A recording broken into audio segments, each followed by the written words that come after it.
See, you guys are in your, at the threshold of the dreams that you want to achieve. Please sit down, it's going to be slightly longer. And you guys are going to actually determine how the environment around you is going to progress along with you. You must know that at no point in your life is something impossible. At no point. You could be in a place, you could be born and brought up in a place like Bihar, like I have done, and be a big enough star to come and talk to people in Coimbatore as a star. Or you could be in the industry like the Tamil and Telugu industry and be known as the most exciting director. Rajamouli suddenly decides that he can make a film which is, if not better, but at par with Hollywood. And he does that staying in India, and he hits the ball right out of the park. He becomes historic in just that one moment. There is a huge lesson to be learned on things like that. Everybody keeps saying success is when the right opportunity meets the right preparation, right? So you can't have the right preparation by being the engineer that you want to be, and you keep looking out for that right opportunity. But what makes the right opportunity and the right preparation come together? When does that synergy happen for you to be prepared for it? Because like they say, if you're prepared but you don't get the opportunity, it's useless. If you have the opportunity, you're not prepared, it's not useless. But they have to meet at a point, right? And that meeting happens because you will it to happen, because you want it so badly to happen. I could be walking down any street, I could be anybody, but why did that one director come and meet me and wanted me to act in that television serial? If you look at every next step in my career, I have never prepared for it. I have never imagined that this could happen.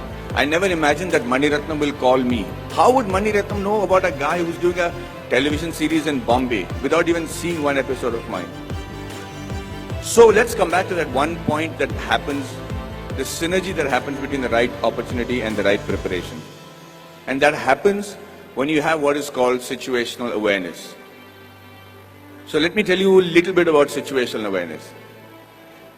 Situational awareness is when, as in the army, they say you're completely aware of what is happening around you at all times.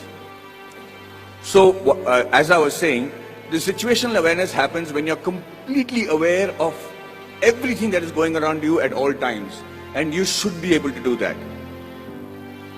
When we are in the army, and if you're walking down the ground, parade ground, anybody who's involved with the defense will know what I'm saying is the truth.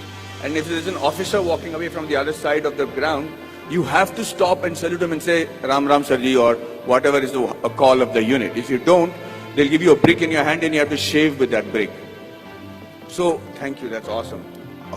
So, the situational awareness is because you should know when the enemy is around you or when there is danger around you. You know how that is taught to you from when you're a child? That's taught to you in the form of good manners, in the form of being courteous. So when you say a good morning, or you're saying a good afternoon, or you're looking around and helping a teacher who's carrying a book and being aware that she needs help, or you're watching around and stepping over a drain and not tripping on yourself, you should know that you're fairly evolved in the art of situational awareness. That's why people insist on teaching children good manners. And anybody who has good manners, it's not just a desire, it's not the desire just to be considered to be a polite guy, but the ability to know when somebody needs to be wished, somebody needs help, somebody is in need of assistance, or somebody has to run away. And that's why you teach your child good manners. And I will tell you today, from the bottom of my heart, I might not be completely worthy of some of the opportunities that I got, but I grabbed it like hell. And I got those opportunities simply because I was a very well-mannered person. I was able to, and with that manner, with the way you walk, with your gait, the kind of words that you use, it's very common to use normal language when you're friends and everything, but most people don't even have a vocabulary. The reason I started those classes in Kolhapur was so that I had my friends who came to me and said, Maddie, we are very good engineers, buddy. We're really good at what we're doing. But the problem is I can't speak in English, I can't speak in Marathi. So when they come from Tatas and Kirloskars for campus selections, I'm not able to communicate to them. They don't even observe a Kolhapuri boy wearing a terracotta pant and a shirt and wearing chappals and don't even consider that he could be a good engineer. So when I said the fault lies with you guys, he says you have to break the clutter. Nobody's going to come and say, hey, you know what, maybe you're a good engineer, let me give you a shot. You have to be noticed in that very first instant. And for two reasons. One is that either you should know what is a good profession for you. If you're not able to make an impression, then quickly change it. This is not the be-all and end-all.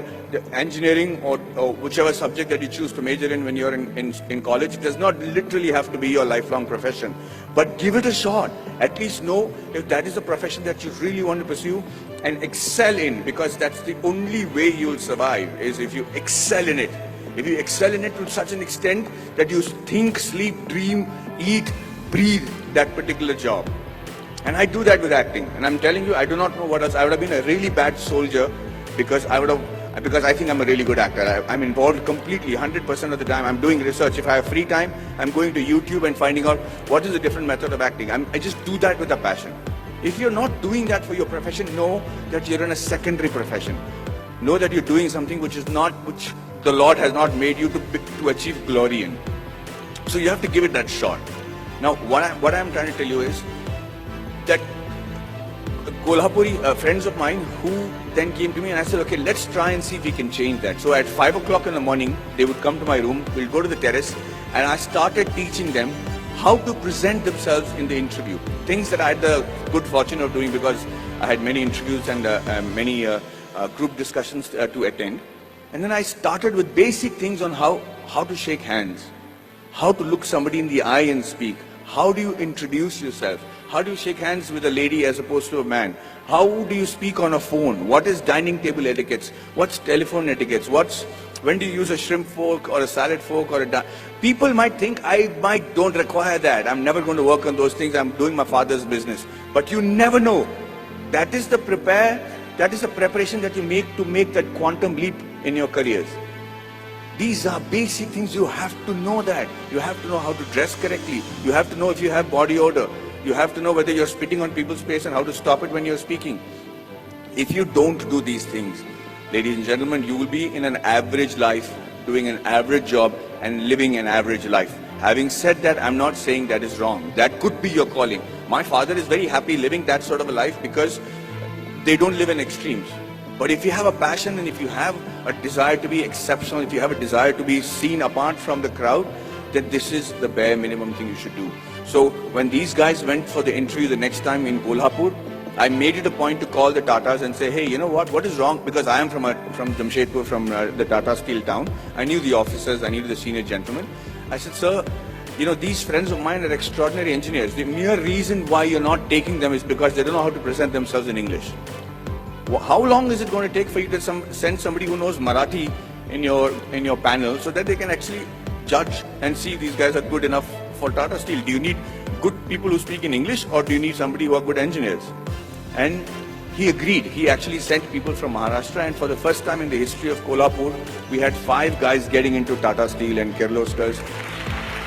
And I just wanted to say that I'm not taking credit for it.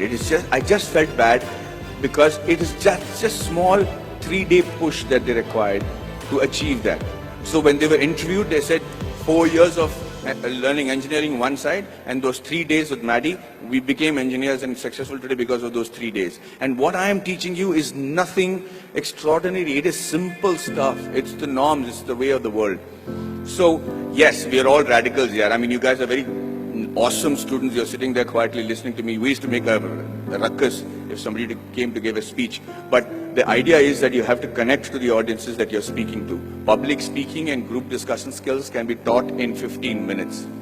I used to challenge my students that I should say, I will hold each and every one of your attention for 15 minutes because I will say such relevant stuff that you will be forced to pay attention to me.